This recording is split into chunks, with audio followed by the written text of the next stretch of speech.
Hello everyone, welcome back to Avain IAS academy. और मैं हूँ आपकी यूजीसी फैकल्टी देवोलीना चौधरी और ये चल रहा है हमारी यूजीसी नेट लेक्चर सीरीज। तो पिछले 2 क्लास में मैंने साइकोडायनामिक थ्योरी के कुछ कंसेप्ट्स मैंने डिस्कस किया है और आज हम डिस्कस करेंगे द साइकोसेक्सुअल डेवलपमेंटल, इसके जो स्टेजेस होते हैं, that was given by Freud. तो पिछले क्लास में मैंने 1-2 स्टेजेस थोड़ा डिस्कशन स्टार्ट किया था, but as a whole today I will start from the beginning. And पिछले क्लासेस में मैंने जो कंसेप्ट कवर किया है वो थोड़ा मैं बोल देती हूँ। एक तो कॉन्शियसनेस के जो लेवल्स होते हैं माइंड में, that was given by Freud, वो हमने डिस्कस किया है। Conscious, pre conscious and unconscious. And जो 3 फोर्सेस के बारे में फ्रॉइड ने बात किया था, जैसे ईडीगो, सुपर ईगो, उसका क्या क्या काम होता है, कौन कौन प्रिंसिपल फॉलो करते हैं, कैसे दे आर इन कन्फ्लिक्ट, ये सब के बारे में हमने डिस्कस किया था। फिर हमने डिस्कस किया था regarding the defence mechanism. Defence mechanism मतलब जब हम ऐसे ही जब हम एनवायरनमेंट में सर्वाइव करते हैं, जब हम दूसरों के साथ इंटरेक्ट करते हैं, कोई एनवायरनमेंट में हो, दूसरे कोई इंडिविजुअल के साथ हो, तब हम क्या डिफेंस मैकेनिज्म यूज करते हैं in order to save our self from anxiety. मतलब ऑटोमेटिकली जो होते हैं जिसके बारे में हम कॉन्शियसली अवेयर नहीं होते, उसको डिफेंस मैकेनिज्म्स कहते हैं। तो जो इम्पॉर्टेंट डिफेंस मैकेनिज्म्स है उसके बारे में भी हमने बात किया था। तो आज हम शुरू करेंगे regarding the psychosexual developmental stages, that was also given by Freud. तो फ्रॉइड ने कहा कि ये जो ईगो, सुपर ईगो है, इसका जो डेवलपमेंट होता है बर्थ से लेके, सो इसको अगर हम देखें तो ये एक स्टेज वाइज डेवलपमेंट फॉलो करता है, एक सीरीज ऑफ स्टेजेस फॉलो करता है। तो और 2 कंसेप्ट के बारे में मैंने बात किया था, एक है लिबिडो और एक है Eros. Eros is basically the all the source of sexual urges, और वो sexual urges से related जो energy है उसको फ्रॉइड ने कहा libido.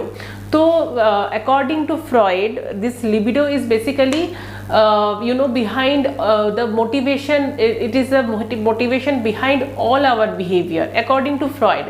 All the time whenever I am just explaining this concept, I am just repeating one thing, that is according to Freud. Because if you like at present day, if you consider the modern research, brain research, behavior related research, then this theory does not fit today anymore, okay, and it has modified to a large extent. But you have to understand the original concept because of its historical values, and also you have to understand this because क्योंकि इसका इतना ही importance है, इससे लेके बाद में बहुत सारे इम्पॉर्टेंट कंसेप्ट एंड बहुत सारे इम्पॉर्टेंट थ्योरीज जनरेट हुए हैं। और इसका जो कंसेप्ट है, इससे लेके बहुत सारे आज जो थेरेपीज चलते हैं, साइकोलॉजिकल थेरेपीज चलते हैं, तो वो थेरेपीज में भी इसका जो ओरिजिनल कंसेप्ट है इसको मॉडिफाई करके यूज़ किया जाता है। सो इसका इम्पॉर्टेंस जो है बहुत है। That is why it is important to understand, it is important to know, and it is important for your exam point of view also. So ये जो लिबिडो है, ये लिबिडो अकॉर्डिंग टू फ्रॉइड, जो जैसे बच्चे बड़े होते हैं, different, it is related to different body parts, ठीक है। तो कौन से स्टेज में कौन से बॉडी पार्ट से ये लिबिडो डिराइव करते हैं एक इंडिविजुअल, उसके हिसाब से डिफरेंट स्टेजेस का डिफरेंट नामकरण है। तो डिफरेंट, तो आप अगर आइदर ये बॉडी पार्ट्स को आप याद रखो या तो स्टेज के नाम याद रखो, एक याद रखोगे तो दूसरा ऑटोमेटिकली चला आएगा, ठीक है। और ये जो इरोजिनस जोन है, this erogenous zone is basically, as I already said, कि it is basically the body part from which a child or a developing child is deriving pleasure at different stages. क्योंकि जैसे एक बच्चे होता है तो उसमें obviously Freud told about the sexual urges and the energy related to the sexual urges, but जैसे एक बच्चे होते हैं, during that period the sexual urges means not the adult heterosexual phenomena, it is all about the bodily pleasure that a child is deriving from different activities, okay. So क्या होता है, अगर हम पहला वाला स्टेज देख ले तो उसका इरोजेनस जोन, मतलब जिस बॉडी पार्ट से बच्चा प्लेजर डिराइव करते हैं, वो है माउथ, ओके। तो इसी हिसाब से इसका नाम भी है, the stage 1 is known as the oral stage. तो उसका टाइम पीरियड क्या होता है, बार्थ के बाद से लेके 1 साल तक, ठीक है। तो उसमें इरोजेनस हो गया, जोन हो गया माउथ। तो इसमें क्या होता है, बच्चे को प्लेजर माउथ से कैसे डिराइव होता है, बाई सकिंग। मतलब एक बच्चे का काम ही क्या होता है कि उसका जब भी कोई नीड्स होता है तो वो रोते हैं, तो उसको पैसिफाई करने के लिए जनरली पैसिफायर कभी दिया जाता है, कभी वो फीड कराया जाता है, और या तो बच्चा कभी खुद ही अपना थम्स अप करते हैं।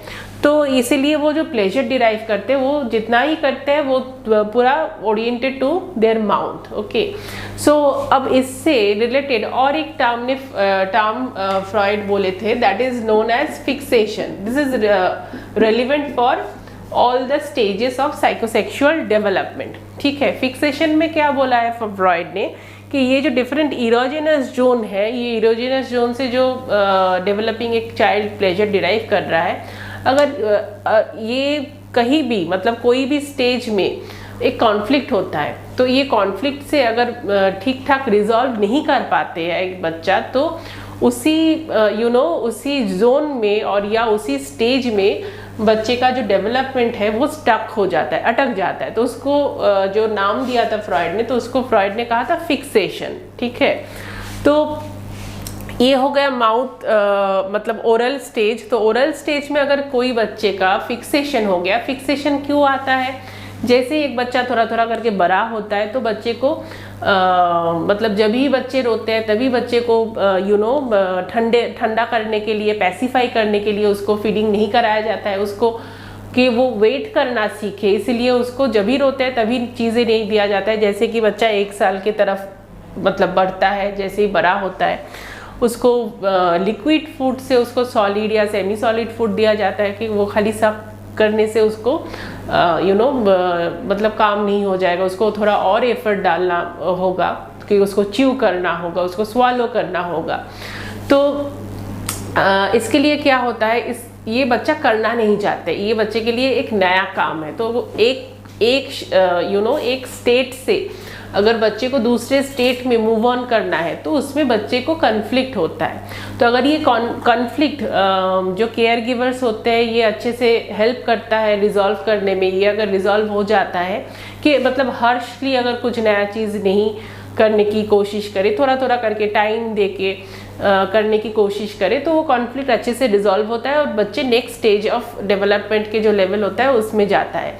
अगर ये नहीं होता है तो उसका क्या होता है, उसका जो एक एंग्जाइटी है, इसीलिए उस एंग्जाइटी जो है डेवलपमेंट रिलेटेड, वो वही स्टेज में उसका डेवलपमेंट स्टक हो जाता है और उसमें फिक्सेशन आता है। तो इसका जो इन्फ्लुएंस है अकॉर्डिंग टू फ्रॉइड वो एडल्ट पर्सनालिटी पे जाके पड़ता है। तो जिसका ओरल स्टेज में फिक्सेशन है उसका क्या जनरली देखा गया है, आइदर वो जब बच्चे बड़े होते हैं या तो वो बहुत नेल बाइटिंग करते हैं, बहुत सारे एडल्ट को भी हम जानते हैं जो नेल बाइटिंग करते हैं, पेन च्यू करते हैं, या तो कुछ भी च्यू कर लेते हैं, या तो स्मोकिंग मतलब एडल्ट बिहेवियर हम जब देखेंगे कि स्मोकिंग बहुत कर लेते हैं। और कोई भी दिक्कत होता है मतलब लाइफ में कभी भी कोई टेंशन हो, मुसीबत हो, तो खाना खा के मतलब ज़्यादा खाना खा के वो खुद को पैसिफाई करते हैं। तो this are the type of personality हम देखते हैं अगर जिसका ओरल स्टेज में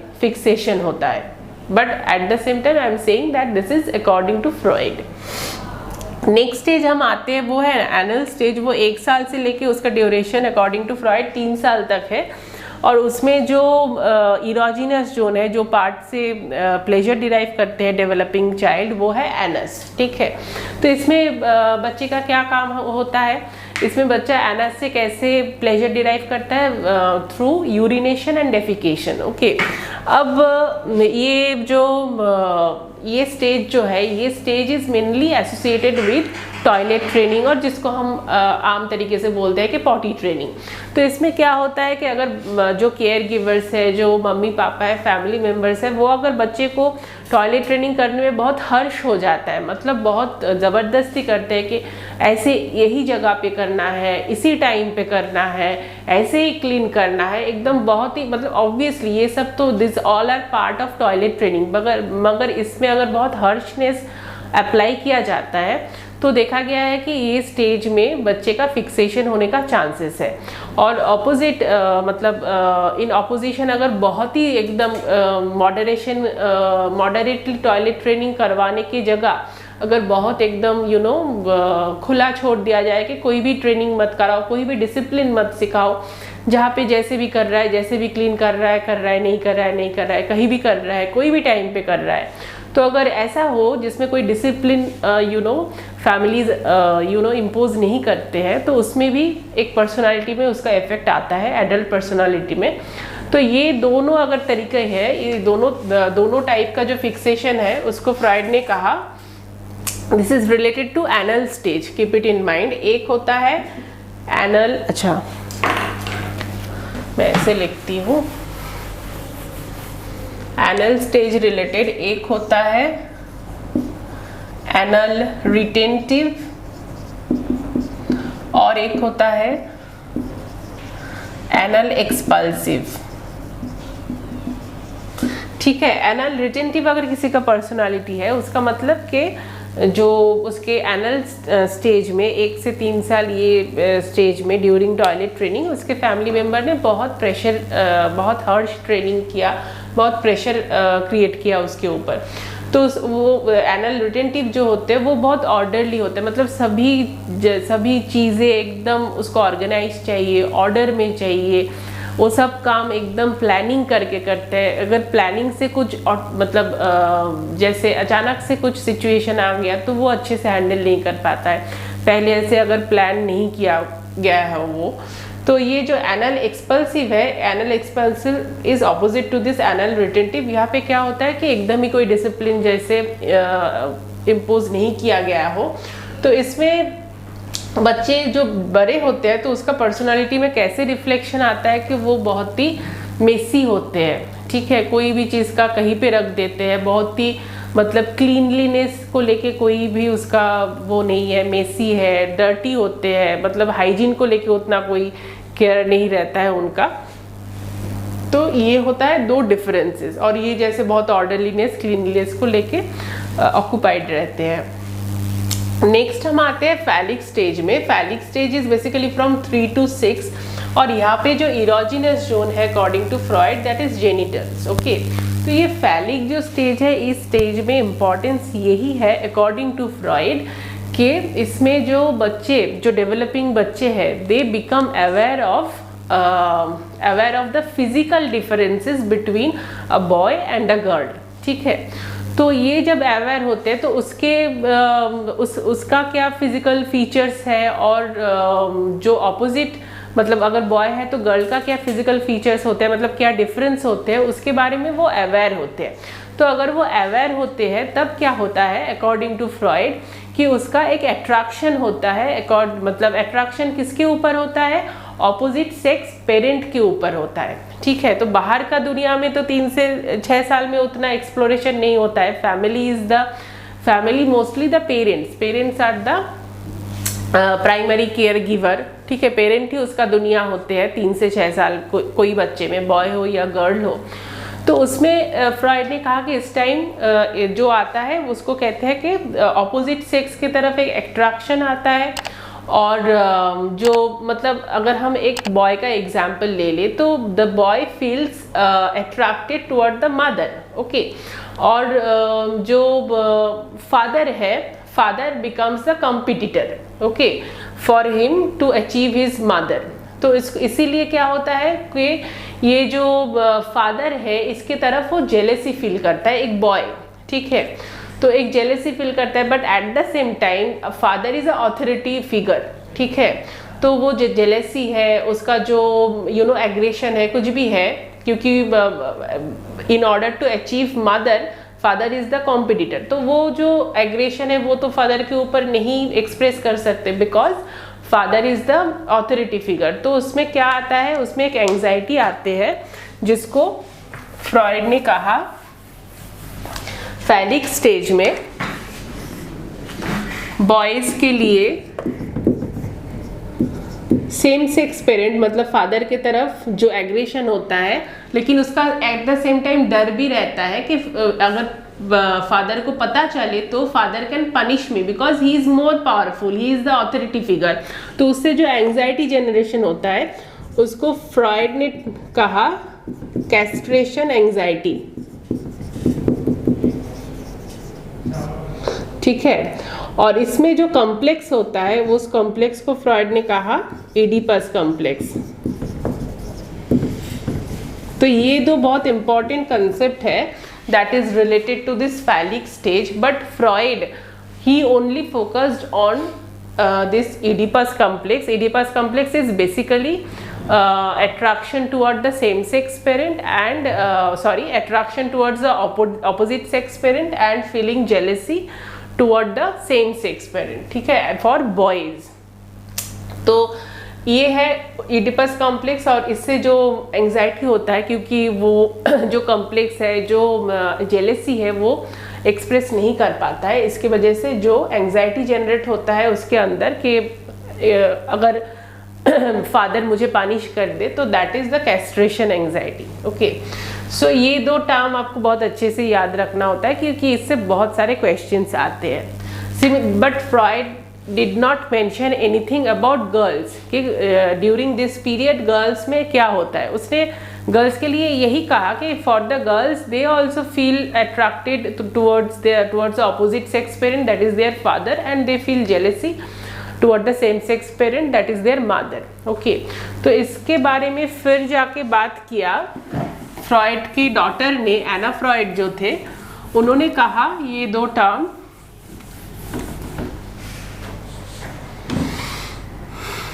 यही इडिपस कॉम्प्लेक्स का जो गर्ल्स में नाम है, एक बॉयज के लिए उसको कहते हैं Oedipus complex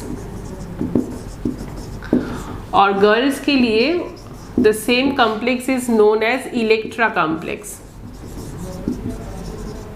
This name are जैसे कि ये Oedipus complex जो है, ये name is derived from a एक राजा थे जो बेसिकली अपने मतलब गलती से अपने पिता को ही मार दिया था और अपने जो मदर है उनसे गलती से नहीं जान के वो मैरिज कर लिए थे, शादी कर लिए थे। दैट इज़ वाई इसी के नाम से ये जो कॉम्प्लेक्स है इसको जाना जाता है। और ये जो है Electra complex is the same thing for girls. Okay, अब है कि ये जो फैलिक स्टेज से लेटेंसी में जाएगा, ये जो कॉम्प्लेक्स आ रहा है, ये कॉम्प्लेक्स कैसे रिजॉल्व होता है। तो this is a very important stage that is related to the development of super ego also. Okay, कैसे ये हम जानेंगे। जैसे कि हम गर्ल्स का एग्जाम्पल अगर ले ले, as I am saying that girls are feeling attracted toward their father and girls are feeling jealousy for their mother, but at the same time mother is the authority figure, तो वो jealousy जो है वो express नहीं कर पाते हैं। तो क्या करते हैं, in order to achieve father, ठीक है, वो मदर के जो भी सारे क्वालिटीज़ होते हैं, जो भी क्वालिटीज़ होते हैं, बीट के अच्छे से घर संभालना, अच्छे से केयरिंग होना, तो मदर के जो भी क्वालिटीज़ होते हैं वो क्वालिटीज़ वो खुद में इंटरनलाइज करते हैं, ठीक है। इसमें जो सोशल रोल्स है, बीइंग अ गर्ल और बीइंग अ मेल और बीइंग अ फीमेल, जो सोशल क्वालिटीज़ होते हैं, जेंडर रिलेटेड क्वालिटीज़ होते हैं, वो गर्ल्स अपने मम्मी से इंटरनलाइज करते हैं और बॉयज़ इन ऑर्डर टू अपने जो अपोजिट सेक्स पेरेंट है दैट इज़ मदर, उनको अचीव करने के लिए वो पापा के जो क्वालिटीज़ होते हैं उनको इंटरनलाइज करते हैं। तो ऐसे ही जो जब शेप होता है पर्सनालिटी, इसीलिए होता है कि बहुत सारे टाइम हम बोलते हैं कि इसका जो पर्सनालिटी है, इसका जो चाल चलन है वो बहुत इसके मम्मी से, गर्ल्स हो तो हम बोलते हैं कि मम्मी से रिलेटेड है, बॉयज़ हो तो हम बोलते हैं कि पापा से रिलेटेड है। बट कैसे ये रिलेटेड होता है उसका एक्सप्लेनेशन फ्रॉइड ने ये दिया था, ठीक है। Now we are moving to the latency stage. अच्छा, और एक चीज़ मैं जस्ट मेंशन कर देती हूँ, ये फैलिक स्टेज में जो जेनिटल्स है, ये मतलब जो इरोजिनस जोन है वो जेनिटल्स है, बट ऑब्वियसली यहाँ पे both the boys and girls, they explore their own genitals. It is not like that they are attracted to the they are exploring genitals of some other partners, but they are exploring their own genitals और उससे उसको pleasure मिलता है. और now when we are moving to latency stage, the next stage आता है latency stage.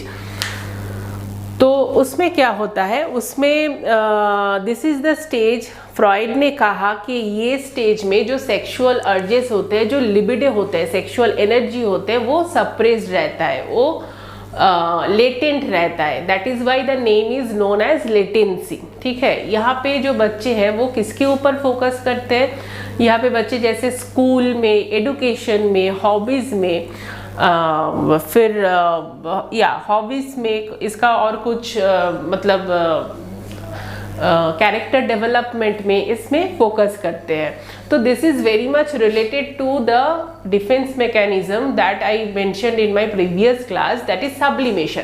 Sublimation में क्या होता है, सब्लिमेशन में बेसिकली जैसे मैंने कहा कि जो कॉन्फ्लिक्ट होते हैं उस कॉन्फ्लिक्ट को चैनलाइज करते हैं पॉजिटिवली. ठीक है, तो पॉजिटिवली मतलब कोई प्रोडक्टिव काम में, कि किसी को कोई गुस्सा है, एग्रेसिव ड्राइव है, कोई सेक्सुअल ड्राइव है, तो उसको चैनलाइज करता है कि वो अच्छे से अपना एजुकेशन के ऊपर फोकस कर रहा है, अच्छे से अपना स्विमिंग क्लास के ऊपर फोकस कर रहा है, अच्छे से अपना स्पोर्ट्स के ऊपर फोकस कर रहा है, या कोई दूसरा हॉबी हो तो उसके ऊपर फोकस कर रहा है, फ्रेंड्स बना रहे हैं, ये सब काम में फोकस करते हैं. क्योंकि इस टाइम अकॉर्डिंग टू फ्रॉइड जो सेक्सुअल ड्राइव्स होते हैं, जो अल्टीमेटली पर्सनालिटी डेवलपमेंट को इन्फ्लुएंस करता है, वो इस टाइम लेटेंट रहता है. तो ये आपको याद रखना है कि लेटेंसी पीरियड से रिलेटेड जो डिफेंस मैकेनिज्म है दैट इज सब्लिमेशन. इससे भी क्वेश्चन आते हैं. Now we are moving to genitals. जैसे अच्छा, ये लेटेंसी पीरियड इज बेसिकली 6 साल से लेके प्यूबर्टी मतलब एडोलेसेंट पीरियड के 12-13 साल ऐसा तक चलता है. फिर प्यूबर्टी से लेके एडल्टहुड तक जो स्टेज है उसको फ्रॉइड ने कहा जेनिटल्स. इसमें भी इरोजिनस जोन है, जेनिटल्स है, but at this stage generally both boys and girls they develop sexual attraction toward the opposite sex person, but obviously this opposite sex person is no more related to the family, because ये जब जैसे 12 साल हो जाता है कि कोई young adult होते हैं तो उसका जो नेटवर्क है वो बहुत बढ़ जाता है. ठीक है, तो they search for opposite sex partners. ठीक है, तो ये जाके वो रिलेशनशिप डेवलप होता है जहाँ पे वो हेटेरोसेक्सुअल पार्टनर्स ढूंढते हैं, और वहाँ पे जाके they gain pleasure same for genital area, but by exploring it with opposite sex partner, somebody else. Okay, so ये हो गया basically all the stages of psychosexual development as given by Freud. But इसमें कुछ criticism, बहुत सारे, कुछ नहीं बहुत सारे क्रिटिसिज्म है इसमें. जैसे कि 1-2 क्वेश्चन अगर मैं यहाँ पे बोलूँ कि जैसे बहुत सारे फैमिलीज ऐसे हैं जिसमें सिंगल पेरेंट है, 2 पेरेंट नहीं है. ठीक है, ऐसे भी तो होते हैं कि सिंगल फादर अपने बच्चे को रेस कर रहा है, सिंगल मदर अपने बच्चे को रेस कर रहा है, तब उसके लिए क्या होगा, तब उसका पर्सनालिटी डेवलपमेंट कैसे अफेक्टेड होगा. बहुत सारे गे पेरेंट्स हैं जो अपने बच्चे को डेवलप करते हैं. ठीक है, मतलब बच्चे को रेस करते हैं, तो उसके लिए कैसे होता है. ठीक है, और जब Freud is basically focus during this phallic period, Freud mainly focused on boys, तो उसने गर्ल्स के ऊपर कोई फोकस ही नहीं किया. तो उसके इसके हिसाब से भी मतलब एक सेक्स के ऊपर उसका पार्शियलिटी के वजह से भी ये थ्योरी बहुत क्रिटिसिज्म मतलब ये इस थ्योरी को बहुत क्रिटिसाइज किया गया. सो इसके लिए जैसे मैंने पहले ही कहा था कि ये जो थ्योरी है ultimately this is no more valid as it was given by Freud, बस इसका बहुत मॉडिफिकेशन हुआ. लेकिन इसका इम्पॉर्टेंस ये है कि इससे बहुत सारे इम्पॉर्टेंट थ्योरीज, नए थ्योरीज जनरेट हुए, नए कॉन्सेप्ट जनरेट हुए, और इसका मेन जो एसेंस है वो अभी भी यूज़ होता है थेरेपी में. अच्छा, जब थेरेपी का बात हो, ये हो गया हमारा साइकोसेक्सुअल स्टेजेस ऑफ डेवलपमेंट. अब हम आएंगे और एक छोटा सा concept which is related to this.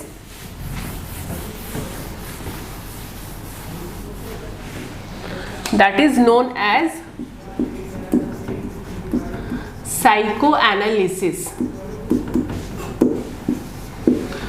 अब जैसे मैंने पहला क्लास में ही कहा था कि फ्रॉइड ने कहा कि कोई जो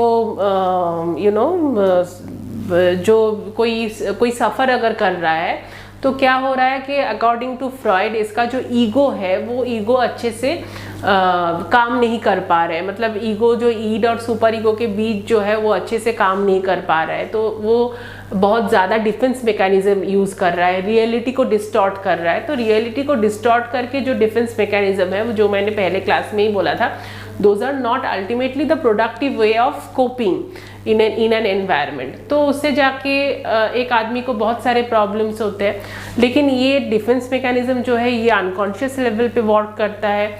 ईड जो है, सुपर ईगो जो है, ये बहुत ज़्यादा हद तक ये अनकॉन्शियस लेवल पे ही वर्क करता है। तो इसको आम आदमी के लिए इसको समझना मतलब पॉसिबल नहीं है। तो जब भी कोई ऐसा प्रॉब्लम है जिसके लिए पर्सनालिटी रिलेटेड प्रॉब्लम हो, कोई मेंटल हेल्थ रिलेटेड प्रॉब्लम हो, जहाँ पे कोई मे बी कोई फिजिकल सिम्टम है लेकिन उसका कोई मेडिकल बेसिस नहीं मिल रहा है कि क्यों हो रहा है, तो बहुत सारे टाइम ऐसे साइकोथेरेपीज के लिए भेजते हैं। तो वैसे ही एक साइकोथेरेपी है साइकोएनालिसिस, ठीक है। Psychoanalysis is basically a type of therapy which was originated by Sigmund Freud again. तो उसको क्या कहना था, this is basically a method to understand और एक्सप्लोर वन इंडिविजुअल्स अनकॉन्शियसनेस, ठीक है। तो वो अनकॉन्शियस में क्या ईड है, what are the basic drive that is there inside the individual, जो कॉन्फ्लिक्ट क्या जनरेट हो रहा है उस ड्राइव में, मतलब ईड और सुपर ईगो में क्या कॉन्फ्लिक्ट जनरेट हो रहा है, क्या डिफेंस मैकेनिज्म यूज़ कर रहा है। अगर ये सब चीज़ को एनालिसिस करके according to Freud to some extent, अगर उसका जो क्या हो रहा है, क्यों हो रहा है, कैसे हो रहा है, काम कर रहा है एक आदमी के लिए, उसका ईड, ईगो, सुपर ईगो और डिफेंस मैकेनिज्म कैसे काम कर रहा है, अगर इसको थोड़ा कॉन्शियसनेस में मतलब लाया जाए तो बहुत हद तक वो सिम्टम्स जो है, वो जो दिक्कत है उससे राहत मिलता है। तो this is a method, a process of therapy जो फ्रॉइड ने यूज़ किया था। This is basically known as psychoanalysis. ये साइकोएनालिसिस अभी भी यूज़ होते हैं और बहुत पॉपुलर है, बट इसका जो इसके अंदर का जो कंपोनेंट्स है वो बहुत मॉडिफाइड हो गया है। So psychoanalysis is something that also you have to remember as a part of the exam, ठीक है।